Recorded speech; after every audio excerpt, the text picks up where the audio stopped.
فاتح بیت المقدس صلاح الدین ایوبی، جن کے نام سے ان کے دشمنوں کے پسینے چھوٹ جایا کرتے تھے۔ آخر کون تھے صلاح الدین ایوبی، جن کا نام صدیوں بعد آج بھی لوگوں کی زبان پر زندہ ہے؟ ناظرین، اسٹوری گوڈاؤن کی آج کی اس ویڈیو کے ذریعے ہم آپ کو دکھائیں گے صلاح الدین ایوبی کی بائیوگرافی کے بارے میں۔ صلاح الدین ایوبی، جنہوں نے نہ صرف بیت المقدس فتح کیا بلکہ ایوبی سلطنت کی بھی بنیاد رکھی، جو مصر، سیریا، یمن، عراق، حجاز اور دیار بقیر کے علاقوں تک پھیلی ہوئی تھی۔ صلاح الدین ایوبی کا اصل نام یوسف بن ایوب تھا۔ وہ کرد قوم سے تعلق رکھتے تھے۔ ان کی پیدائش 19 سپتمبر سن 1138 میں موجودہ عراق کے شہر تکرت میں ہوئی تھی۔ ان کے والد کا نام نور الدین ایوب اور والدہ کا زبیدہ تھا۔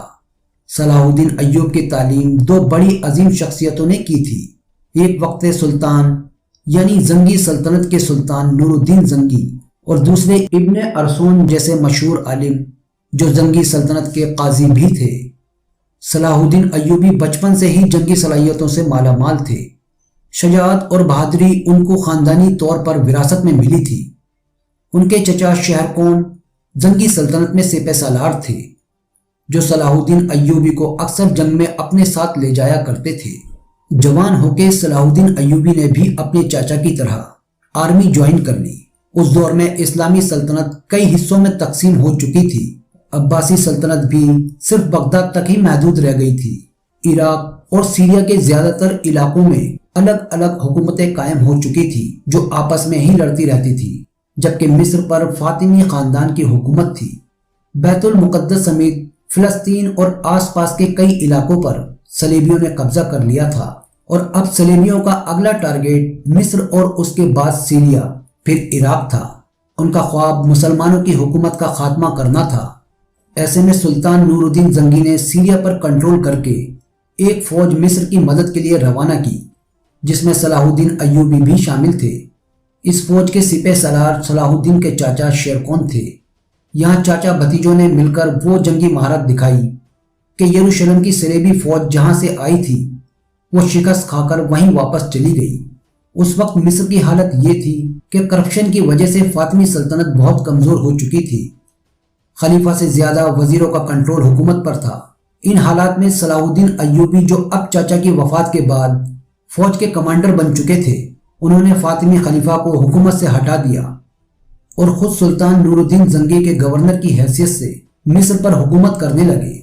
مصر کی عوام نے بھی ان کا خیر مقدم کیا۔ صلاح الدین ایوبی نے مصر کا خزانہ سپاہیوں اور عوام میں تقسیم کرا دیا، اور اسی دن مصر کی عوام نے انہیں صلاح الدین کے لقب سے نوازا۔ اس وقت صلاح الدین کی عمر تقریباً 21 یا 22 سال کی ہی تھی۔ مصر پر صلاح الدین ایوبی کی فتح سے زنگی سلطنت کی سرحد اب فلسطین سے آ ملی تھی۔ سلطان نور الدین زنگی بھی یہی چاہتے تھے۔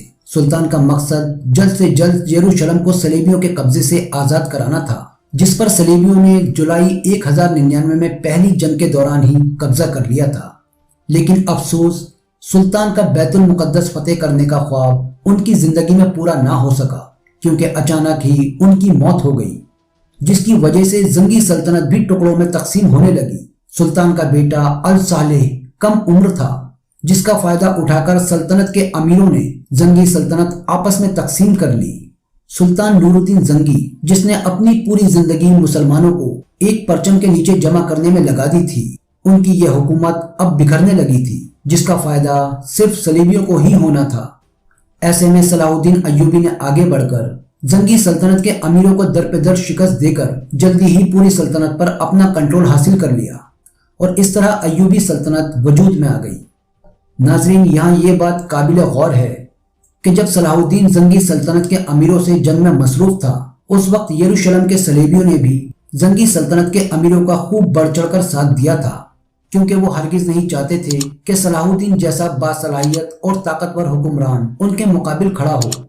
لیکن صلاح الدین ایوبی کے سامنے نہ صرف انہیں ہار کا سامنا کرنا پڑا، بلکہ اپنے کئی علاقوں سے بھی محروم ہو گئے۔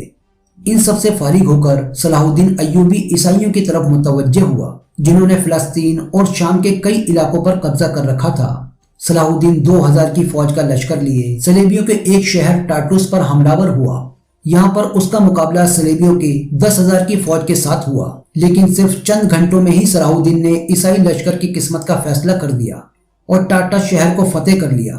اس جنگ میں صلاح الدین نے عیسائی فوج کے کمانڈر کو زندہ گرفتار کیا، جو اکثر یہ دعویٰ کرتا تھا کہ وہ اکیلا 100 مسلمانوں کے برابر ہے، لیکن دنیا نے دیکھا کہ کس طرح صلاح الدین کے صرف 2000 کے لشکر نے صلیبیوں کے 10,000 کے لشکر کو خاک میں ملا دیا تھا۔ صلاح الدین کی اس فتح سے دنیا میں ہڑکمپ مچ گیا تھا۔ تمام عیسائی دنیا نے صلاح الدین سے اپنے کمانڈر کی رہائی کا مطالبہ کیا اور بدلے میں ہر شرط ماننے پر بھی راضی ہو گئے۔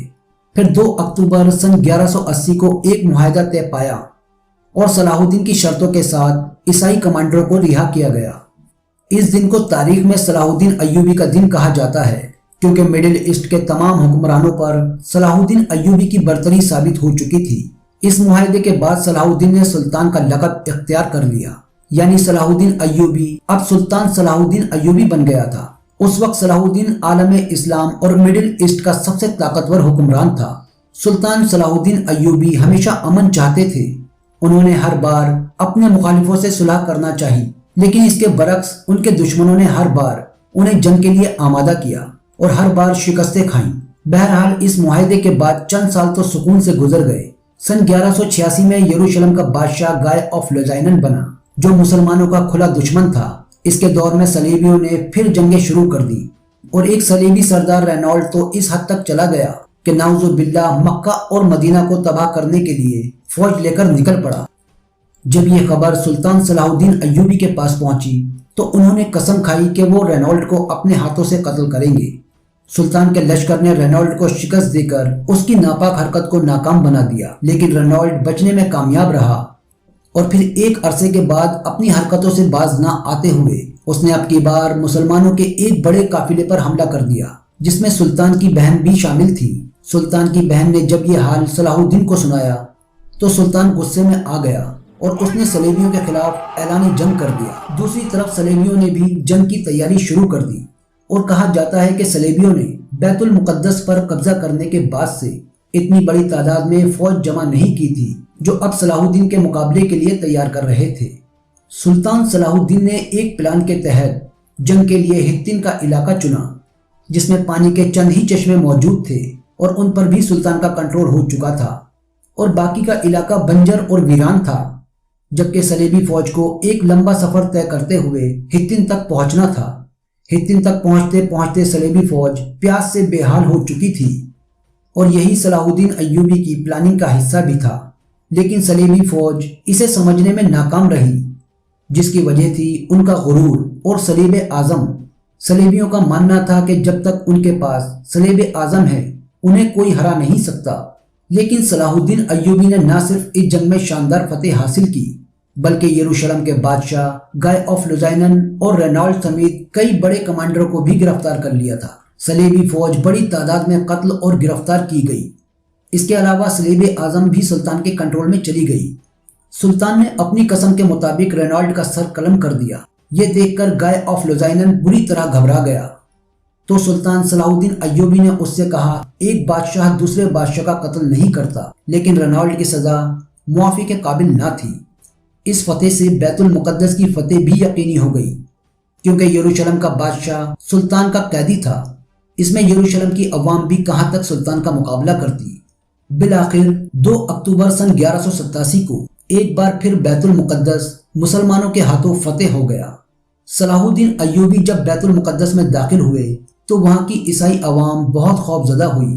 ان کو لگتا تھا کہ انہیں قتل کر دیا جائے گا یا پھر غلام بنا لیا جائے گا، کیونکہ 88 برس پہلے 1099 میں جب عیسائیوں نے بیت المقدس پر قبضہ کیا تھا تو خون کی ندیاں بہا دی تھی، جبکہ صلاح الدین ایوبی نے سب کے ساتھ رحم کا سلوک اختیار کیا، اور یہی وجہ تھی کہ یورپ بھی ان کی دریا دلی کا قائل ہو گیا۔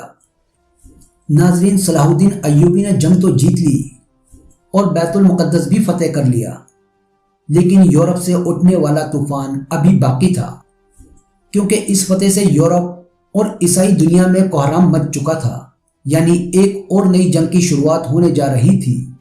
اس کے علاوہ ایوبی سلطنت کا کیا ہوا اور یہ اب کہاں پر موجود ہے، یہ سب جانیں گے ہم اس ویڈیو کے سیکنڈ پارٹ میں۔ بیت المقدس تو صلاح الدین کے ہاتھوں فتح ہو چکا تھا اور اس وقت اسرائیل جیسے دیش کا کوئی نام و نشان بھی موجود نہ تھا۔ پھر کیسے یہودیوں نے یہاں ایک طاقتور حکومت قائم کر لی، یہ جاننے کے لیے ہماری اس ویڈیو کو ضرور دیکھیں۔